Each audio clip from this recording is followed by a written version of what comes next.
হর হর মহাদেব, জয় মা ভগবতী। শিবরাত্রি কি শুধুই দুজনের মধ্যে বিবাহ ছিল? না, আমাদের এই জীব জগৎকে ঊর্জাময় করার একটি সঞ্চালনা ছিল। না, আমাদের সকল প্রাণীর সৃষ্টির, অ্যাকচুয়াল প্রাণীর সৃষ্টির মহারাত ছিল। আমরা সবাই জানি মহাকাল মাতা পার্বতী ছাড়া, মানে আদিশক্তি ছাড়া উনি সব।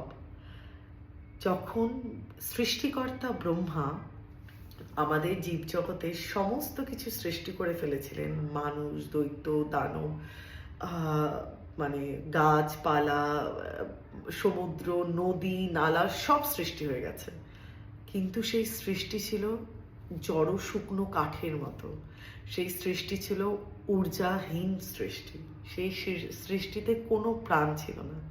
তখন মা আদিশক্তি আমাদের মধ্যে প্রাণ জাগানোর জন্য, আমাদের মধ্যে ঊর্জা জাগানোর জন্য, ঊর্জা বিকশিত করার জন্য পর্বতরাজের ঘরে, মানে পর্বতরাজের ঘরে উনি জন্ম নেন মাতা পার্বতী নামে।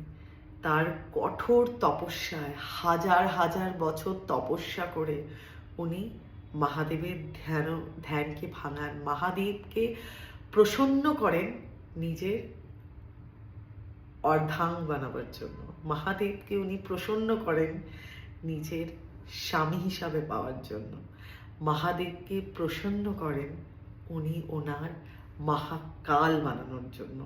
তো তারপরে ওনার এই মিলন, যখন এই মহারাতে মহাকাল আদিশক্তির বিবাহ সম্পন্ন হন, তখন সেই শিবরাত্রির পর থেকে আমাদের জীবজগৎ নতুনভাবে ঊর্জাবান হয়, নতুন ঊর্জার সঞ্চালন হয়।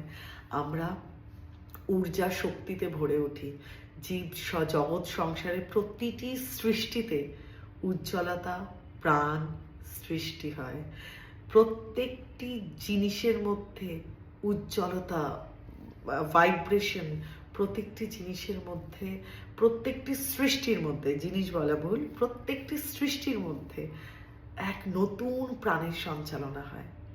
তাই জন্য মা আদিশক্তি, ধ্যানমগ্ন বাবা মহাকাল মানে শিব, তাকে বিবাহ করেন শুধুমাত্র আমাদের জন্য, আমাদের ঊর্জা সঞ্চালন করার জন্য, সৃষ্টিকে বাঁচিয়ে রাখার জন্য, সৃষ্টির মধ্যে ঊর্জা, এনার্জি, পাওয়ার বিকশিত করার জন্য মা স্বয়ং নিজে হাজার হাজার বছর তপস্যা করে বাবাকে পান।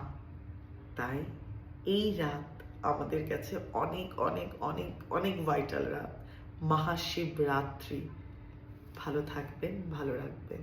হর হর মহাদেব।